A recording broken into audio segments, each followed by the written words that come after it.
nécessite une réforme. Donald Trump, dès qu'il rentre au pouvoir, sur les 100 jours de son pouvoir, il a émis au moins 140 décrets sur l'immigration en 100 jours. Donc, comprenez déjà qu'en seulement 100 jours, il a déjà émis 140 décrets sur l'immigration contre l'immigration. Et suite à l'attaque de ce ressortissant égyptien de Colorado, il décide alors d'interdire 12 pays africains, 12 pays africains dans ce que nous appelons le travel ban. Donc, il a banni 12 pays africains. Et dès qu'il a banni 12 pays africains sur cette liste-là, et j'ai fait ça dans ma vidéo précédente, je cherchais d'abord à comprendre, parler sur les raisons pourquoi le Congo-Brazzaville se retrouve sur cette liste-là. Donc là, j'ai le reportage, j'ai le reportage du journal Fox. Pourquoi je prends Fox News? Parce que c'est un journal qui est proche, c'est une chaîne qui est proche de Donald Trump, qui soutient plus le pouvoir de Donald Trump, le pouvoir américain et tout ça, et les républicains et tout. Donc il ne va pas parler de quelque chose de contraire. Et quand il critique toujours de la bonne manière, il fait l'effort que ça puisse apparaître normalement. Il est différent de CNN qui est plus du côté démocrate et autres. Donc c'est ça les médias américains, la configuration des médias américains, la manière qu'ils sont. Donc alors là, il dit ceci par rapport au pays.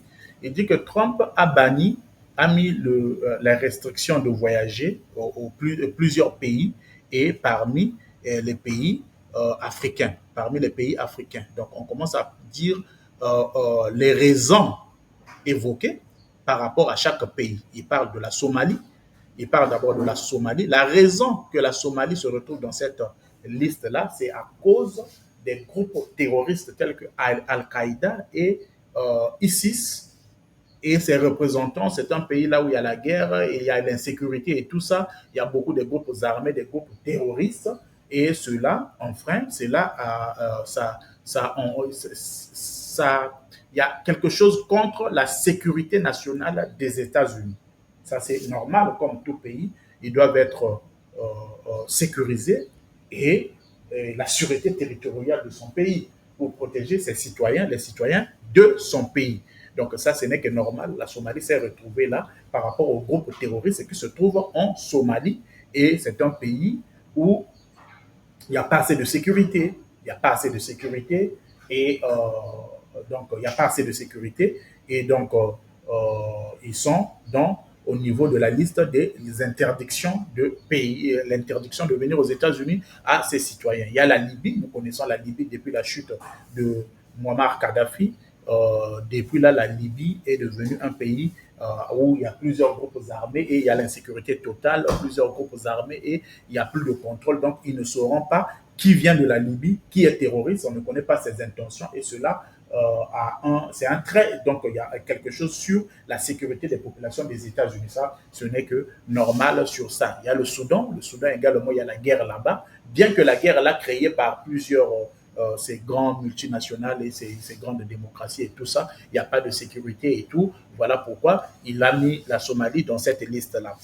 Au niveau de l'Érythrée également, donc l'Érythrée également a un passé criminel qui a été rapporté dans plusieurs rapports et c'est un pays qui a l'insécurité et alors il n'aura pas le contrôle de ces individus, de sa population qui viennent aux États-Unis et donc ils n'ont pas assez de données pour faire, comment est-ce qu'on appelle ça, pour tracer cette personne-là qui vient, quels sont ses avis, quelle est sa conception, est-ce qu'il est terroriste ou non et tout ça. Donc ce sont des pays à haut risque.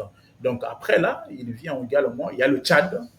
Le Tchad, ici ils ont mis le Tchad par rapport à sa relation avec la Russie. Avec la Russie, le président Vladimir Poutine et également le groupe Wagner. le groupe Wagner et tout ça, vous connaissez l'opposition avec l'Ukraine par rapport à la guerre avec la Russie par rapport à la guerre en Ukraine. Donc ça, c'est les raisons que le Tchad également a été banni. Maintenant, quand on vient en Guinée équatoriale, on parle le fait que ces populations ont excédé leur délai, leur séjour par rapport au visa et le Congo également, 35% de ses citoyens, quand ils viennent aux États-Unis, ils préfèrent rester au lieu de rentrer.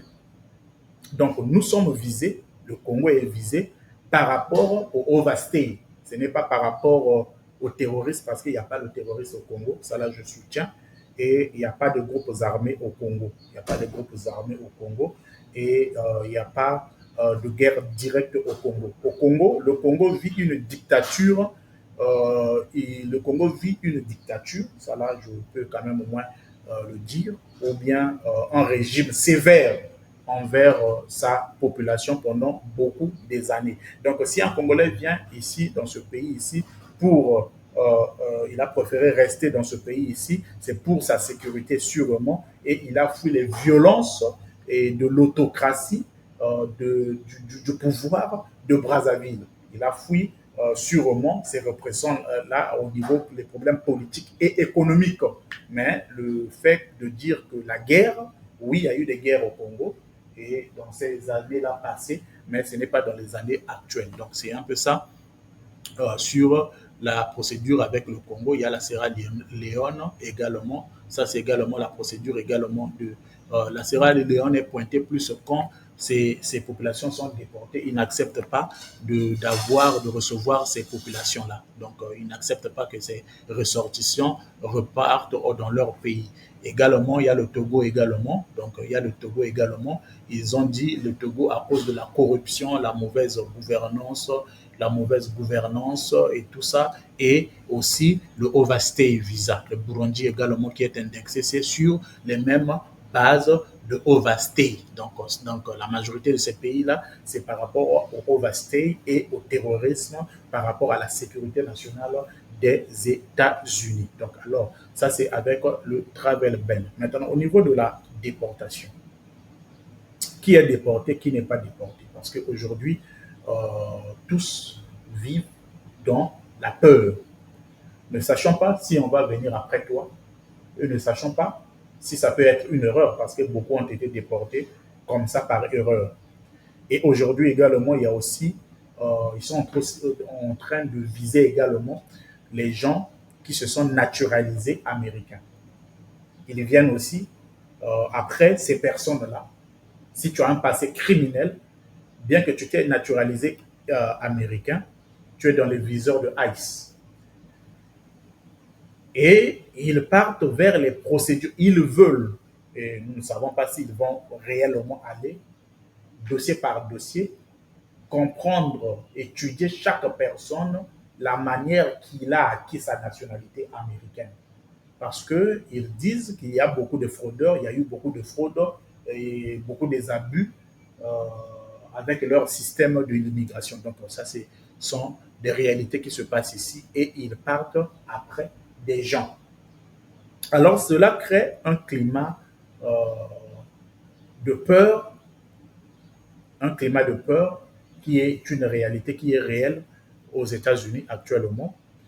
Euh, Beaucoup de gens ne savent pas, surtout, et à quel moment on viendra après lui, à quel moment il sera attaqué ou pourquoi ils sont visés et attaqués. Sincèrement, l'envie, euh, l'envie ou je dirais l'intention réelle, c'est la réduction de la population, c'est de faire sortir les criminels comme ils avaient dit au début, mais l'envie profonde, c'est d'avoir un record du nombre des personnes déportées. Parce que dans la vision de M. Donald Trump, il veut battre le record de Obama, qui est considéré comme étant le déporteur en chef de tous les présidents américains, parce que c'est le président qui a déporté plus de personnes, qui a renvoyé plus de personnes que tout autre président des États-Unis. Donc, on l'appelle plutôt le déporteur en chef. Et alors, Donald Trump cherchant à contrer cela, parce que ça a toujours été sa motivation également, et de faire toujours mieux qu'Obama.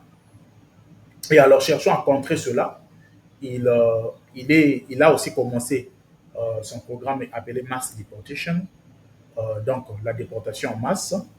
Mais seulement, la manière n'a pas été trop bonne, violente. Et ces gens-là, ces agents-là, quand ils viennent, ils n'ont pas peur, ils n'ont pas pitié. Et donc, il y a des abus, et des abus, la manière qu'ils viennent chercher des gens et tout ça, et à tel point que ça a divisé la société. Vous voyez, par exemple, une mère qui a ses enfants sont américains, mais elle n'est pas américaine et elle n'a pas pu avoir même la nationalité par ses enfants, et alors qui a des enfants dont l'armée américaine des marines est renvoyée. Vous voyez, ça brise une mère qui a donné des enfants qui servent les États-Unis et ne peuvent pas bénéficier de ce privilège-là également, d'être légale, d'avoir également la nationalité, alors qu'elle a donné naissance aux enfants qui servent ce pays ici. Donc vous voyez que quand il y a des abus dans ce sens-là, euh, ça devient inquiétant, ça devient très inquiétant, et parce que la Constitution américaine dit que donne le droit à toute personne d'avoir un due process, donc c'est-à-dire une procédure euh, de l'écoute. On doit d'abord t'entendre, on doit te donner la possibilité avant de te renvoyer dans ton pays, avant de te déporter, de te donner d'abord la possibilité d'aller en justice pour contester ou bien revendiquer ou bien parler sur pourquoi on veut te renvoyer, et que si c'est une erreur, que tu puisses peut-être les accusations qui sont émises contre toi, si c'est vrai ou faux. Donc, on te donne, la Constitution américaine donne à toute personne cette possibilité-là. Cette possibilité-là, ce qu'on appelle le due process. Donc, les pères qui ont fondé ce pays ici, ils avaient réfléchi d'abord sur ça, parce que la société américaine, ils étaient divisés par rapport à ça, cette question-là, parce que eux tous, ils viennent des pays différents. Et personne ne peut dire qu'il est américain d'origine. Il ne peut le prouver et le prouver. Alors, on doit te donner ce due process-là, cette possibilité-là, d'aller en justice et tu as un avocat afin d'émettre des arguments qui peuvent peut-être nettoyer une erreur qui a été émise en avant. Parce qu'on peut arrêter n'importe quel citoyen comme ça, on te dit, tu n'as pas ta carte d'identité, ou bien on refuse ça pour prouver ta nationalité américaine. Peut-être ton accent. Parce que déjà ici, quand tu parles une autre langue, tu es déjà considéré immigrant, donc ça veut dire que même si tu es américain, mais tu es toujours américain d'origine de quelque part, vous voyez. Bien qu'eux-mêmes, au début également, ils étaient venus avec d'autres langues. Et ensuite, les générations ils ont eu des enfants, et ils sont restés seulement avec cette langue anglaise. Donc vous voyez déjà, il y a déjà ce climat-là, et qui n'est pas trop bien, et alors cela demande normalement une réforme approfondie de leur système pour nettoyer d'abord le mauvais côté et enlever les gens mauvaises, les criminels et autres, tout ça. Toute personne n'est pas d'avis de partager avec les criminels et ceux qui tuent les gens avec son motif et tout ça. Mais seulement, même les citoyens eux-mêmes, les blancs, ils ont également des criminels parmi eux également. Donc vous voyez que ce climat-là, quand ce climat-là est posé, et cela fait que ce système-là, il y a maintenant une guerre contre l'immigration. Vous voyez par exemple la prison, euh, un gouvernement faire la publicité d'une prison qui se trouve là où il y a des eaux et là où il y a des crocodiles et des alligators et tout ça, et en faisant une mauvaise publicité sur l'immigration pour dire que les immigrants et immigrés, les immigrants qui seront arrêtés, qui seront mis dans cette prison-là, ils n'auront pas un autre endroit où fuir. S'ils fuient, les crocodiles vont les bouffer. C'est ça là, c'est pas humain. Et c'est fort de voir d'abord la conception de cette réflexion, plutôt, hein, cette manière-là de réfléchir, qui n'est pas une manière humaine, qui n'est pas, ça ne dégage pas les valeurs de l'humanité. Cela ne dégage pas les valeurs de l'humanité parce que un humain, surtout quand quelqu'un se dit, on se dit chrétien, euh, recevoir un étranger, bien le traiter, de donner la possibilité, et c'est une action plus humanitaire du côté humain, parce que l'homme n'a pas été créé pour vivre seul. Quand l'homme était seul, Dieu a vu que l'homme était isolé, l'homme était triste, l'homme n'était pas bien.